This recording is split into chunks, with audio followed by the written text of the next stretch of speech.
Oke, kembali lagi di materi mengenai fisika statistik. Kali ini setelah sebelumnya kita membahas mengenai pendahuluan, kita akan bahas sedikit konsep mengenai peluang dan kawan-kawan. Mungkin ya sederhana saja dan belajar dari konsep dadu. Kita akan belajar dari konsep pelemparan dadu terlebih dahulu. Kemudian nanti baru kita perumum ke konsep momentum dan spin dan kawan-kawan. Jadi mungkin kita lepas dulu semua pemahaman kita mengenai fisika statistik yang sebenarnya kita tinjau pelemparan suatu dadu, dua buah dadu. Jadi dadu itu memiliki muka 1 sampai 6 ya, umumnya 1 sampai 6. Misalkan dadu A, dadu B ini juga sama-sama punya kemungkinan pas dilempar menunjukkan muka 1 sampai 6. Nah, kalau kita sebut, maka jumlah kemungkinan misalnya kita tinjau satu dadu terlebih dahulu ya, maka kita bisa bilang kalau ini ketika dilempar dadu ini punya kemungkinan untuk menunjukkan muka 1, 2, 3, 4, 5, sama 6. Nah, kemungkinan setiap muka itu untuk muncul berapa? Nah, karena ada 6 muka yang mungkin muncul dan setiap muka kita anggap kemungkinan munculnya sama, maka nanti peluang kemunculan muka 1 itu sama dengan 1/6. Kalau kemungkinan kemunculan muka bernilai 2 juga 1/6 dan seterusnya.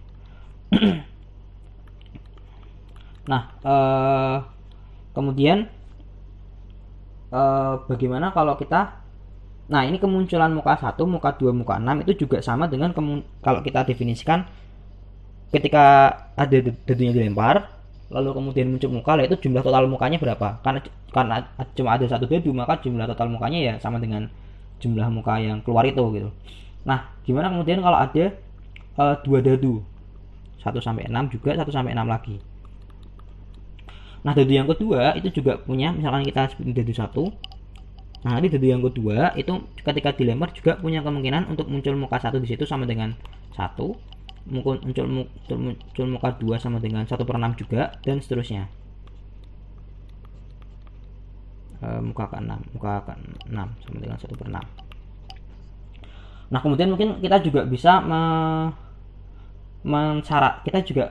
mencari kemungkinan yang dadu 1 ini pasti muncul muka 1 dan dadu kedua muncul muka 6. Nah, kita sebut itu misalkan kemungkinannya kayak gini, kemungkinan 1,6. Nah, ini kemungkinannya berapa? Nah, kemungkinannya adalah hasil perkaliannya jadi dua kemungkinan ini. Jadi kemungkinannya adalah perkaliannya, yaitu 1/36. Jelas dia lebih kecil kemungkinannya, karena kalau misalkan yang ini udah muncul muka dadu 1, yang ini juga belum tentu muncul muka dadu 6.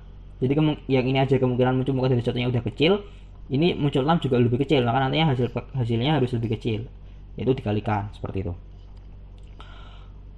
Kemudian kita juga bisa mungkin definisikan bagaimana kemungkinan muncul muka dadunya itu jumlahan antara jumlah totalnya itu sama dengan 6. Maksudnya jumlah totalnya 6 gimana? Jadi kemungkinannya misalkan yang muncul di sini itu 1, terus di satunya 5, lalu di sini itu 2, di satunya 4, atau di yang pertama itu 3, kemudian di satunya 3, kemudian 4, 2, 5, 1. Nah, masing-masing ini dia punya kemungkinan 1/36 kan? Ini kan sama aja kemungkinannya ini kan 1/36, 1/36. Jadi totalnya di sini karena ada 5 kombinasi, berarti kemungkinannya adalah 5/36. Kayak gitu. Nah, ini kita belajar dari dadu. Kemudian kita juga bisa tanyakan kira-kira di antara nilai total ini mana yang kemungkinannya paling besar, kemungkinan munculnya paling besar. Nah, itu kita bisa hitung satu-satu. Nantinya mungkin akan kita temukan itu, coba tak tebak ya, itu kemungkinan yang paling besar itu kalau totalnya berapa ya, mungkin 7 sepertinya kalau nggak salah. Nah, kalau totalnya 7 itu kemungkinan yang bisa menghasilkan itu 1,1 sama 6, 2 sama 5, 3 sama 4, 4 sama 3, 5 sama 2, terus 6 sama 1. Nah, ini ada 1, 2, 3, 4, 5, 6. Ada 6 kemungkinan. Nah, ini totalnya 6/36 atau sama dengan 1/6. Nanti juga bisa teman-teman cek kira-kira total yang lain ada yang lebih besar lagi apa enggak. Belum pernah ngecek sih, tapi kayaknya yang paling besar 7 deh. Nah, atau kita juga bisa cek kira-kira kalau ini yang kemungkinan paling besar. Tapi apakah kalau kemungkinannya paling besar itu artinya dia paling mungkin muncul? Rata kemunculannya pasti totalnya 7? Nggak mesti.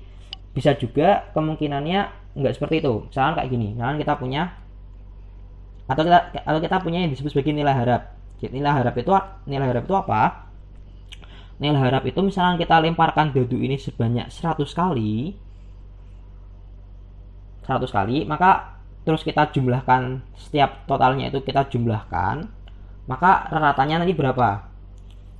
Atau misalkan kita lemparkan 2 kali. Misalkan 2 kali dilempar. Yang pertama 1 sama 6, yang kedua dapatnya 3 sama 2.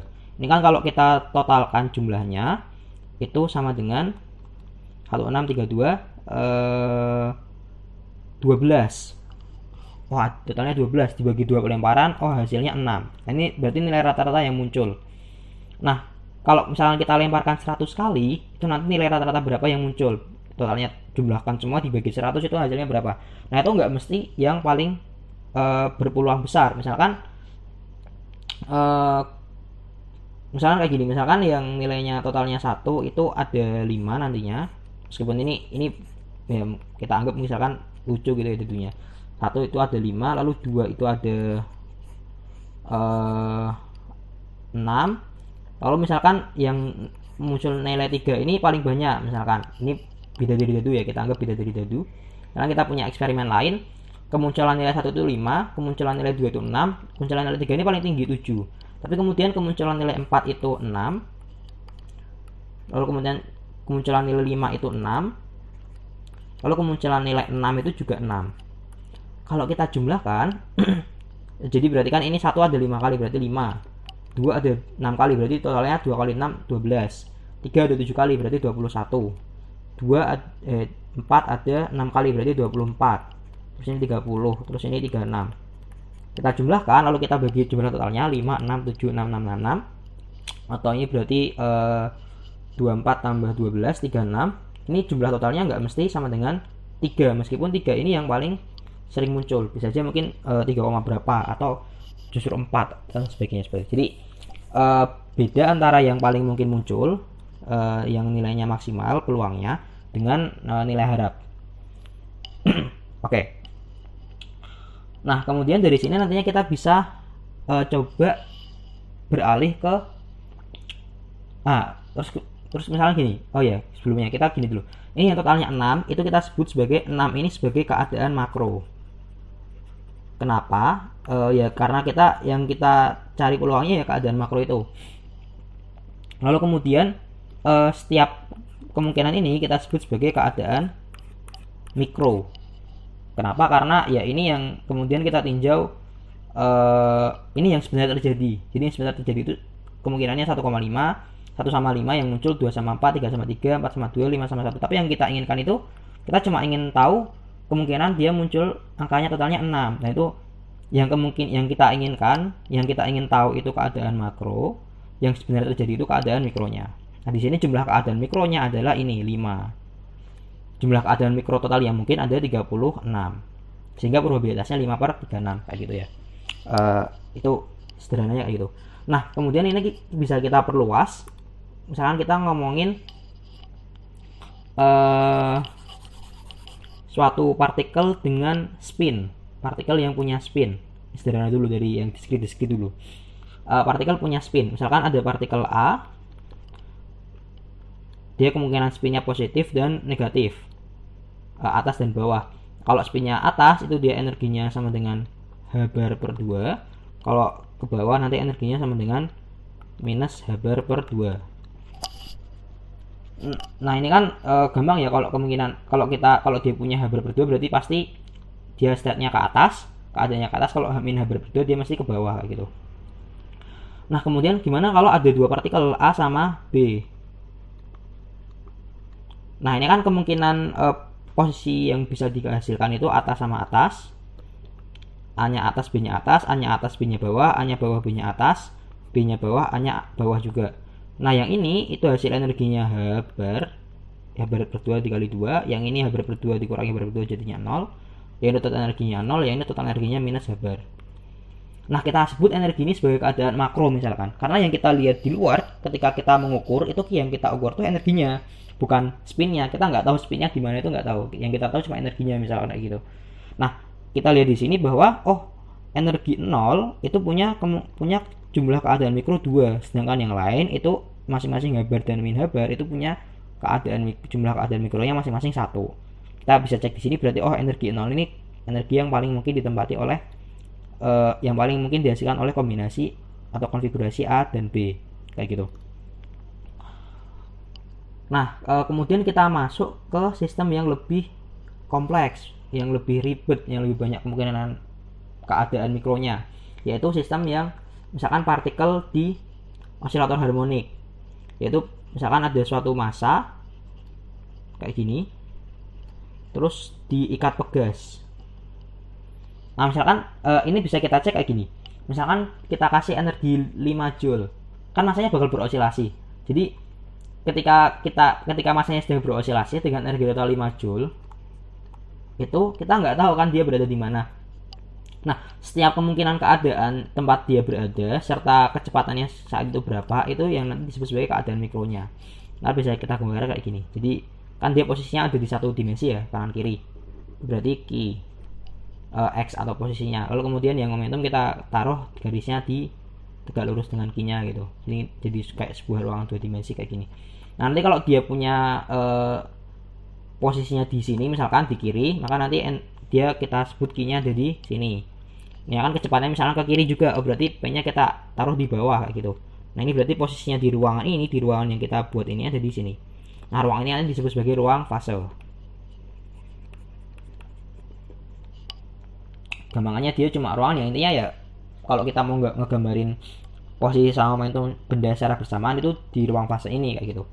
Nah, misalkan kemudian dia posisinya di tengah, di sini 0, kemudian kecepatannya sangat besar. Nah, misalkan di sini. Nah, berarti ini ntar satu keadaan sendiri kayak gitu.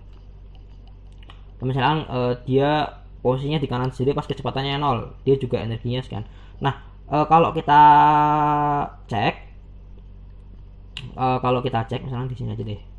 Kalau kita cek kemungkinan seluruh yang dibentuk seluruh kemungkinan posisi dan momentum yang aku gambar di garis ini itu memiliki energi yang sama.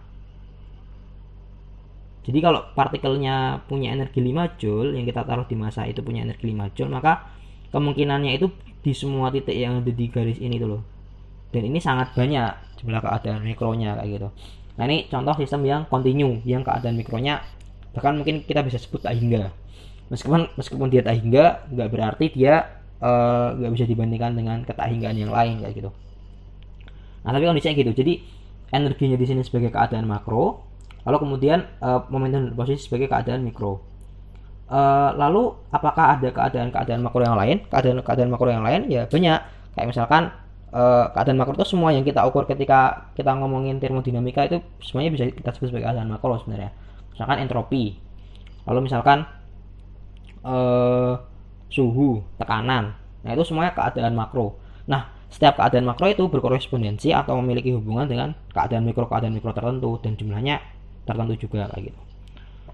Nah, ini mengenai keadaan makro dan keadaan mikro serta konsep momentum dari konsep ke ruang fase. Lalu kemudian apa hubungannya? Nah ada juga nantinya. Misalkan kita tinjau banyak keadaan makro, misalkan ini energi 5 joule. Kemudian kalau energinya naik berapa? Energinya naik, misalkan dia nanti membuatnya elipsnya kayak gini di sini kayak gitu. Jadi misalkan energinya 6 joule itu berkoresponden, itu menghasilkan ruang fase yang bentuknya seperti ini bentuk ruang fasenya, bentuk garis di ruang fasenya kayak gitu. Tapi misalkan energi 4 joule itu kayak gini. Nah, nantinya kita bisa lihat kalau meskipun di sini sama-sama infinite semuanya, tapi yang paling panjang itu yang luar ini, atau kita bisa sebut yang punya keadaan mikro paling banyak itu yang di luar sini itu. Jadi untuk kondisi seperti ini keadaan makro dengan peluang terbanyak itu yang paling luar Seperti di sini kalau di script kayak gini keadaan makro dengan jumlah keadaan mikro yang banyaknya itu yang 0 gitu misalkan, dan seterusnya. Nantinya jumlah yang paling banyak itu nggak selalu berkorespondensi dengan itu ya, apa namanya, nilai harapnya. Nah, nantinya nilai harap perlu kita cari dengan cara lain. Oke, mungkin untuk pendahuluan mengenai keadaan mikro dan konsep-konsepnya dari situ dulu. Kita lanjutkan di video lainnya.